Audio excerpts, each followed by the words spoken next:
Welcome to this week's review, like football app. Premier League weekend kicked off in fine fashion, as always. Brilliant opening day fixture, Leicester City versus Arsenal at the Emirates Stadium. That one was crazy, crazy, crazy. Lots of action, lots of goals. Lacazette off the mark. First goal in the Premier League. He's off to a really flying start. I just think that though Arsenal lack a little bit of creativity in the middle, and I don't think right now Ozil is helping out. People, let me know what you think about that, because Mesut Ozil for me has been disappointed. Every season he's been a disappointing one, and I know the Arsenal fans are probably gonna be upset with me at this, but I really think he's overrated. Arsenal have an issue with that backline. That backline is as fragile as a baby's spine.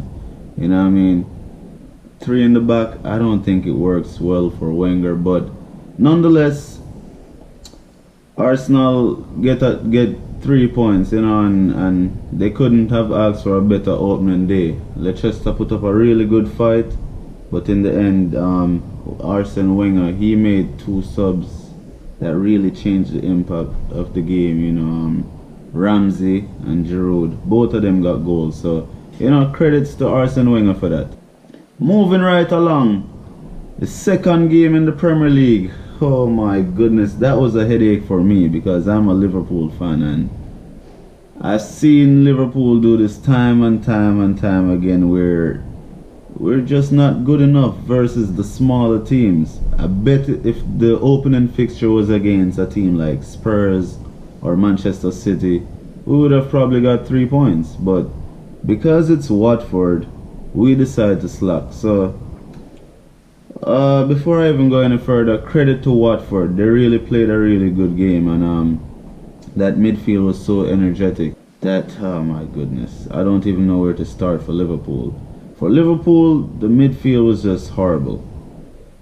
Everyone knows I'm not a really big Jordan Henderson fan, and once again he proves why he's really overrated. For me, Wijnaldum had a really poor game also, but it's the real issue for Liverpool, the defense. Every single season the defense is at fault, from left back to left centre back to all the backs. Liverpool defense is just shit. I cannot even say it any other way. Set pieces, season after season after season, we can't see it from set pieces. Yet still is as if no one have any clue as to what we're doing on set piece duty. The attack, by far, Liverpool attack, it's mouth watering to watch, because Salah, Mane, Firmino, and hopefully when the little magician come back, Coutinho, he will help. But going forward, Liverpool has to spend in this transfer window. Liverpool have to get a centre back. It's the main issue.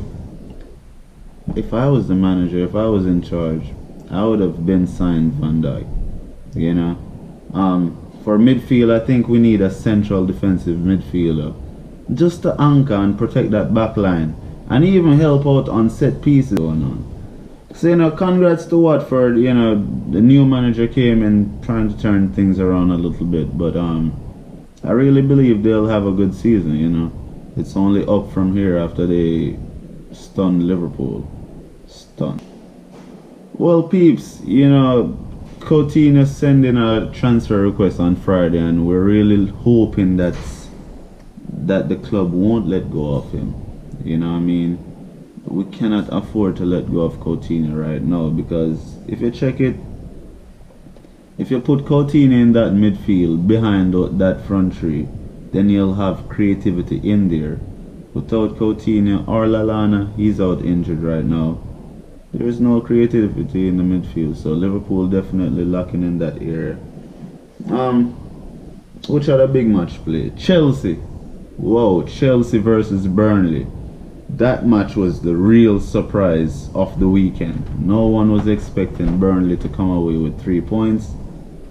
I'm pretty sure no one was expecting it, but nonetheless, I really think Chelsea was unlucky. It started early out in the game. I think about the 13th minute or somewhere they're off. Gary Cahill got a red card, straight red, for some wild tackle, very wild. So he was out the door. That was a game-changing moment in the game, early out, and from there everything just went downhill for Chelsea. I mean, Sam Vokes had a really good game. That big man, he knows how to attack that ball in the box. But credits to Sam Vokes, he got off to a flying start. You know, Burnley's defense didn't really hold up against 10-man Chelsea at the time. And even when further on in the game, Cesc Fabregas got a yellow card, and yeah, he got 2 yellow cards, by the way, and got sent off after. You know, so after that, you know, Chelsea fight back. Willian was impressive, I must say. He is lit. You know, William come back with David Luiz, and David Luiz got a goal. So credit to David Luiz. I have him in my fantasy league, guys. I'll leave the fantasy league link in the comment section below, you know, for you guys who play fantasy Premier League. Yeah, so really unlucky for Chelsea. Credit to Burnley once again. You know, we like football, so we'll give credit where it's due. Moving right along, you know, Wayne Rooney scored for Everton. That was a really good moment for the Premier League. I mean, whether you're a Rooney fan or you're anti-Rooney, you had to feel some type of vibe for this guy, man. The goal was tremendous, and it ended up being the game winner. He, you know, lovely way to meet up on the end of that ball in the 18-yard box. Boop, one header in the goal, and I really felt happy for Rooney. And I'm a Liverpool fan. Hate Everton, not really hate them, but I'm not an Everton supporter. I always like to see them below Liverpool in the league. And Wayne Rooney is an ex-United guy, so I do hate the United. But yeah, credit to Wayne Rooney. I'm really happy that he got off the mark. But I don't think Wayne Rooney will get over 10 goals in the Premier League season. This season. I've actually made a bet so far that he won't get 10. I've asked a few friends, they say he'll probably get around 8 or so. So you guys can let me know what you think in the comment section again. Yeah, Wayne Rooney, how much goals do you think he will get this season playing for Everton? Manchester City, they are a force to be reckoned. I mean, when you look at their starting lineup, it's just talent all over. Left, right, center, in goal, on the bench, coach. They're just a world-class team that's building right now. I know the manager is fairly new to the league, but last season he had the excuse of, like, you know, he's fresh in the league, he needed his own players, Well, this season he spent millions on the wing backs. We all know that. He spent millions again in midfield. He strengthened this squad in every way possible, so there should not be an excuse for Manchester City this season. And with that being said, they absolutely showed why they're a force to be reckoned this season on the week. Really and truly, everybody was, I guess, expecting Manchester City to win that because they're just newcomers, you know. So we'll always go with the big guns here. But yeah, I think Manchester City played a really good possession-based game again because Pep Guardiola, his style is strictly possession. So, but the only problem I have with this team is I think Raheem Sterling should have been included in the starting 11 to start the weekend, to start the Premier League, because Sterling he's getting better, man. You know, everyone have their opinion, but I think Sterling is making really good strides. But City, coming off the bench, they had Sterling, Sané, just ridiculous talent. So they're definitely a force to be reckoned with this season also. You know, they're the big guns, they're the big money spenders. So Who knows? Look out for Manchester City this season, alright? Go on, you citizens. Big up. Oh, the Spurs game. So this one was a really good encounter. I was looking forward to a really spectacular game, but I got a really good spectacular half, I must say. After halftime both teams went in the dressing room 0-0, 0-0. And then the second half started, and then all of a sudden something flew up in John Joe's Shelby's head, and he just decided to step on Dele Alli for no reason at all. But yeah, he ended up picking up a red card. The game-changing moment in that fixture, John Joe Shelby, the captain of Newcastle, stepping on Dele Alli's hand. Why? Like, seriously? Anyways, it ended up costing his team to lose 2-0. A lot of you people, I know a lot of folks had Harry Kane in their fantasy league. Kudos to the people who had Dele Alli, and enough respect to the people who had Christian Eriksen. Those players, they did a really good game. Harry Kane unfortunately didn't score, but you guys know it's only a matter of time before he hits the net the real way, because when he starts, he doesn't stop, and everybody know that, you know what I mean? So congrats to Spurs, you know, getting that first win out the way, and yeah, they're really looking like the same Spurs team we saw last season. Despite the fact that they haven't had any signings, I really think this is a good group of players with a good manager, and Danny Rose can relax. Danny Rose need to relax, because see, Ben Davis scored, so if Danny Rose wanna keep talking trash, Ben Davis is showing that, hey, I can do whatever you can do, and probably do it better. So anyway, best of luck, Danny Rose. Whoa, the big encounter for this weekend was this match was full of so much hype. It was full of so much, it was highly anticipated. You know, this Manchester United versus West Ham match, it brought back a lot of memories, and a lot of people were looking forward to this classic encounter.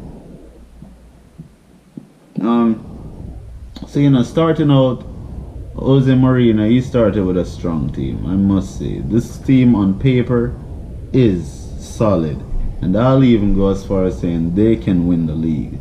You know, I don't care how many competitions they're in, they have a fantastic manager. The manager has a plan, the way he wants to play. You can see everything is imprinted in this Manchester United team right now. I mean, you guys know Zlatan is out and all, and Lukaku is the big signing, so obviously that guy has to produce. Well, so far so good, because it 2 goals already in opening day, and he didn't even look like he broke a sweat. You know, Lukaku is firing on all cylinders, I tell you that. You know, so United really crushed West Ham. They hammered the Hammers. You know, 4-0. Yeah. Rashford terrorized Zabaleta all game, and when he came off in probably like the 60th something or the 70th something minute, Martial came in. Martial was electric. The pace, I don't see any way how poor Zabaleta could handle that. So nonetheless, Martial run around 2 times, and boom, in the back of the net, he got his first goal of the season. And then shortly after that, here comes Paul Pogba. Boom. So Pogba got 1 too, and Martial got 1. Great for the French connection. But the man of the day was Lukaku in terms of goals, because a lot of people will argue that Matic was the real deal in that Man U midfield. You know, Matic, he did all the dirty work, he did all the physical work, all the energy, all the, you know, all the tackles, you know, all those stuff that led up to even the Lukaku goals. And you know, when he has the ball, he just always find the right option for me. United couldn't have got a better sign in this transfer window, and because I think Mourinho got his signings on par for this summer, I really think that's the reason why United may clinch this title, you know. So moving right along, you know, out of the Premier League now, you know, we're gonna jump right into the French league.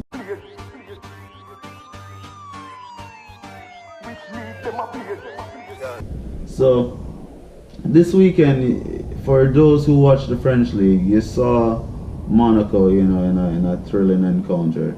It was a 4-1, I think. Yeah. But Falcao was the main talking point of that game. Falcao had a hat-trick, and you know, we really don't have much to say about this league because it's the French league and no one really watches it. But I just have to give you the weekly review since this is like football channel. So yeah, credit to Falcao, big striker, got his hat-trick. Boom! Hard ball, you know. Right along, the new boy in PSG in Paris, Neymar Jr., you know. Neymar, it's just the debut he would want, and it's just the debut the fans are looking for, you know. This boy, wherever the hype is, he will always be there. So, you know, big up Neymar to get your assist, and then, you know, Cavani worked a wonderful piece of skill on the wonderful piece of skill to get around the defender and play the ball into Neymar. Neymar's job was easy, he just tapped it in the net. You know, but the internet went crazy. We all went crazy when it happened. So, you know, big up Neymar and big up PSG, you know. But I still have a thing for PSG. And you guys should have sent Verratti over, man, to Barcelona. Alright? Anyways, moving right along. Right after PSG start and kicked off, I had to switch real quick over to the Classico because, you know, this is really a big event. The biggest sporting event. You know, Classico came on, and once again, it never fails to amazes us, you know. No one that watched it was disappointed, except for the salty Barcelona fans, you know. Watching this Classico, it was entertaining to the highest level, you know what I mean. This Classico was one of my favorite, just because it got to show me really where Barcelona is right now. So for me, watching the Classico up to, you know, the Classico started really well, you know. Both teams were battling it out. You know, it's almost as if it was a wrestling match. And you know, when the wrestlers, when the bell ring and they first go at it, they like grapple hold each other. So yeah, I think, you know, the Classico, Barca and Madrid, they really locked horns in that opening part of the game, and it was back and forth, you know, just like a boxing game. I punch you, you punch me, blah blah blah. And until a key moment in the game, obviously, well, it started even way before that. It didn't look like Gerard Piqué came to play football yesterday. He came obviously to play volleyball or some other type of ball, but it wasn't football. You know why I know? Very first crap I saw Piqué did was he attempted the hand of God. He attempted the hand of God, failed miserably. He didn't even hand the ball on target. But anyways, and Piqué went ahead. I think it was Marcelo who put in a wicked cross, and Piqué just finished it in fine style in his own goal. You know, remind me of a young Fernando Torres, you know.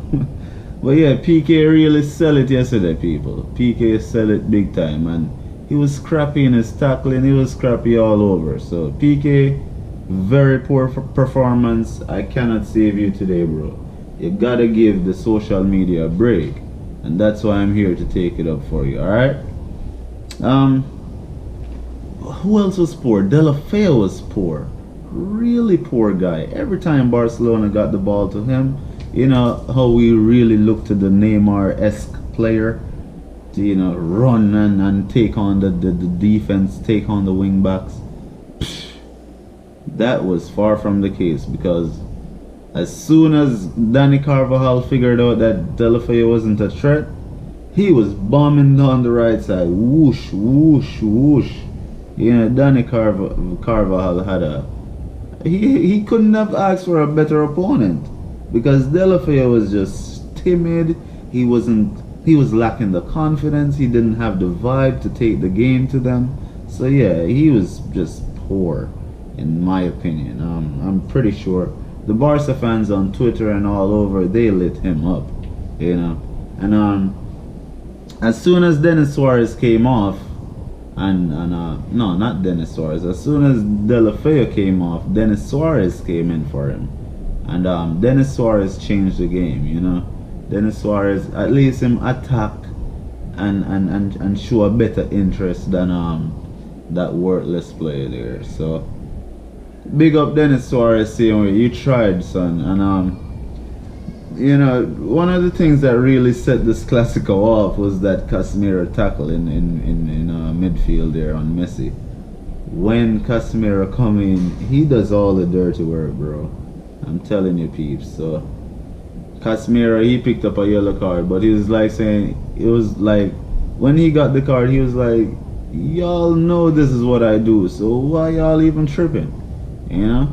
But big up Casemiro, same way. He is a vital part of that Real Madrid team for me, because if it's not him, Barcelona would flood that net. I'm telling you, he do a lot of work that is not appreciated. But nonetheless, big up Casemiro, you know what I mean? Alright, another talking point in the Clasico, people, was when Suarez got that penalty. Well, we know we know Suarez is slick, and you just can't help it. He's good at what he does, and whatever opportunity he gets to dive or to go down or to make it look like the defender made contact on him, he'll take it. He'll ask zero questions. He just want to know he's doing whatever to make his team win. So yeah, Suarez got the penalty that led to the equalizing goal, the penalty from Messi, and Messi converted as usual, you know. After the penalty, now the match was so live. I remember there was even a part when players were fighting in the background and other players just wanted to get on with the game, so the game was playing, and while the game was playing, other people was back there just arguing and fighting, and I was like, hell yeah, you know what I mean, just let's play ball. So yeah, it was a really exciting encounter. So yeah, the match opened up, you know, back and forth, and Cristiano Ronaldo came on for Benzema, bro. And when Ronaldo came on, he had a few chances. I remember one time he tried this overhead kick when Bale crossed it over. It didn't come off, right? But right after that, bro, Ronaldo got the opportunity to hit back on a counter-attack. He made no mistake. PK tried to follow him. All he did was follow, because PK have no clue. When Ronaldo chop it back on that right foot and then whoosh, pick that out. That was a brilliant goal. I can't lie. I'm a huge Barcelona fan, but I can't be biased, you know. Ronaldo, that's unstoppable. You know, you cannot give him that much space and time to get off a shot. You know, you have to. He's unmarkable, really, but you know what I mean. You can't you can't give him that as a top defender. So yeah, when Ronaldo scored, boom, rip off the shirt, you know, hold it up like Messi style. You know, I don't know why he chose to do that celebration. You'll have to ask him yourself, but he stole something from the Barcelona camp, and I think on Wednesday Barcelona will try to get it back. But yeah, cool celebration. Once again, the Messi celebration, holding up the shirt. Ronaldo did it also, you know. Big up Ronaldo, you know, highlighting, you know, that celebration. But that celebration ended up costing him, because the next time Ronaldo got in the box. The referee said he dived. I don't believe it, but he got booked for diving in the area. And he got a second yellow and he got a red card. So it was like total, like, what is going on? You just scored the best goal we saw, and then suddenly you get a red card. Like, that is crazy. So yeah, that was a wild moment in the game. So, you know, red card, Ronaldo is off. Then here comes Asensio. Counter-attack again, Barcelona putting numbers forward, and then the counter-attack. Suarez lost possession with a topo, and the Real Madrid team, 10 men, they were off. Barcelona couldn't catch them. You know, when Madrid start running, ain't no stopping them, bro. Peeps, ain't no stopping Real Madrid when they start running on the counter-attack. So yeah, Asensio hit a fantastic strike. Top notch strike.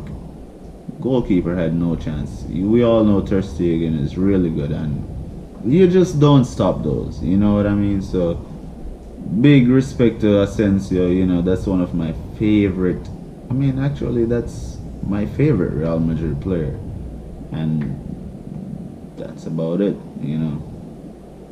This youngster, he has a bright future, I tell you, boy, I tell you. But yeah, peeps, Barcelona problems continue on and off the field, because personally I'm a Barcelona fan, and this is why I say we're struggling. We already didn't have the team to win the league last season. We didn't win Champions League, so we were supposed to spend money to strengthen the team. You know, new manager came in and all, but nonetheless the team is still trash in my opinion.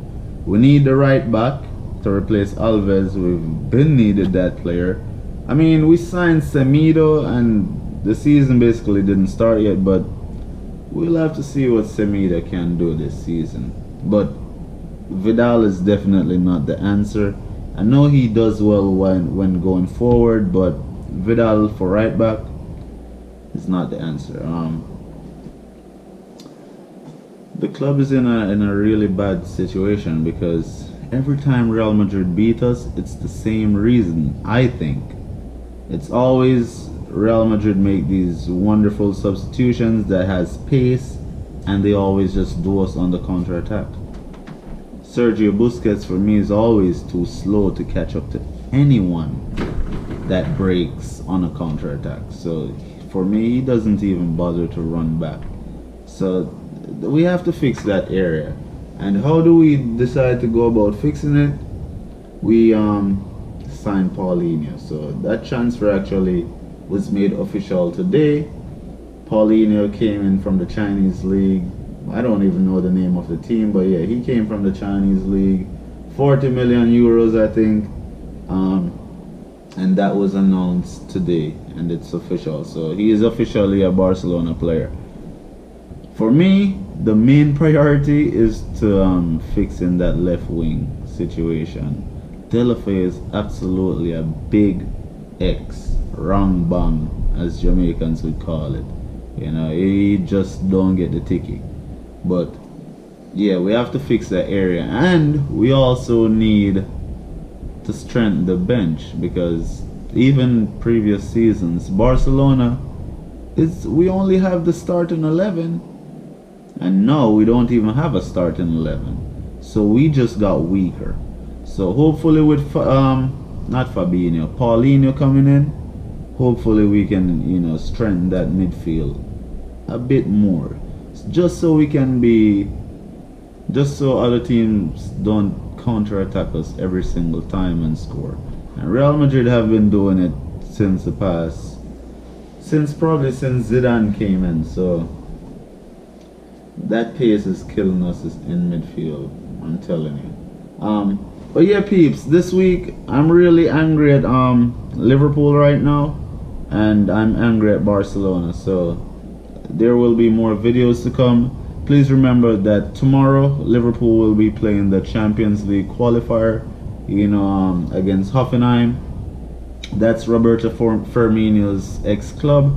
So that should be a good match to watch tomorrow. There will be no Philippe Coutinho in that game because he has a back injury, not because Barcelona is interested in him. And then on Wednesday we have the Clásico again, the final leg of the Super Cup. And I hope Barcelona can turn the result around. I really don't see it happening, but who knows? We have the great Lionel Messi on the team. So, people, please don't forget to like, comment, subscribe. Let me know what you think about Ozil. Let me know what you think about Liverpool. Let me know what you think about Chelsea. Do you think they can retain the title? Let me know what you think about Manchester City's depth on the bench, especially. Let me know what you think about Manchester United. They're looking really impressive. I know they only played Obiang and the West Ham defense and Joe Hart, a bunch of rejects as my friends would call them, but I really think this Manchester United team is something to look out for.